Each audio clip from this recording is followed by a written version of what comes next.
CBSE విద్యార్థుల సామర్థ్యాన్ని అంచనా వేసేందుకు ప్రభుత్వం పరీక్షలు నిర్వహించనుంది.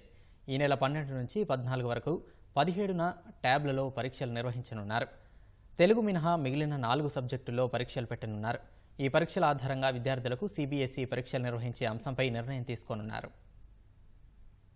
ప్రభుత్వ పాఠశాలల్లోని సిబిఎస్ఈ 10వ తరగతి విద్యార్థుల సామర్థ్యాలను అంచనా వేసేందుకు సోమవారం నుంచి ఆన్లైన్ పరీక్ష నిర్వహించనున్నారు. రాష్ట్ర వ్యాప్తంగా ప్రభుత్వ ఆధ్వర్యంలో 10 యాజమాన్యాల్లో 1000 బడులకు గతంలో సిబిఎస్ఈ అనుబంధ గుర్తింపు తీసుకున్నారు. వీటిల్లో చదువుతున్న 82,764 మంది విద్యార్థులు 2025లో సిబిఎస్ఈ పబ్లిక్ పరీక్షలు రాయనున్నారు. గతంలో వీరు 6వ తరగతిలో ఉన్న సమయంలో వైసీపీ ప్రభుత్వం ఆంగ్ల మాధ్యమాన్ని తీసుకొచ్చింది. అప్పటి వరకు తెలుగు మాధ్యమంలో చదివిన వీరు ఒక్కసారిగా ఆంగ్ల మాధ్యమంలోకి మారాల్సి వచ్చింది. ఉపాధ్యాయులు సైతం సన్నద్ధం చేయకుండానే హడావిడిగా ఆంగ్ల మాధ్యమాన్ని తీసుకొచ్చారు. వీరు ఒక్కో ఏడాది చదువుతూ ఇప్పుడు 10వ తరగతికి వచ్చారు. ఈలోపు వైసీపీ ప్రభుత్వం 1000 బడుల్లో సిబిఎస్ఈ అనుబంధ గుర్తింపు తీసుకుంది. ఇప్పుడు వీరు 10వ తరగతి పబ్లిక్ పరీక్షలు రాయనున్నారు. ద్విభాషా పాఠ్యపుస్తకాలు ఇచ్చినందున ఉపాధ్యాయులు సైతం తెలుగు ఆంగ్లాన్ని మిళితం చేసి పాఠాలు చెప్పారు. కింది తరగతుల్లో చాలా మంది పిల్లలు తెలుగు మాధ్యమంలో పరీక్షలు రాసినా మార్కులిచ్చారు. ద్విభాషా పుస్తకాలు ఉన్నందున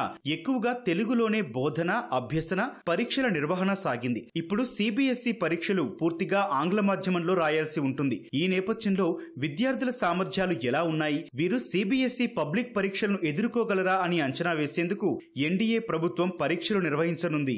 విద్యార్థులు ట్యాబ్లో పరీక్షలు రాయాల్సి ఉంటుంది. ప్రశ్నాపత్రాలను ట్యాబ్లో అప్లోడ్ చేస్తారు. ఈ నెల 12 నుంచి 14వ తేదీ వరకు, ఆ తరువాత 17న ఈ పరీక్షలుంటాయి.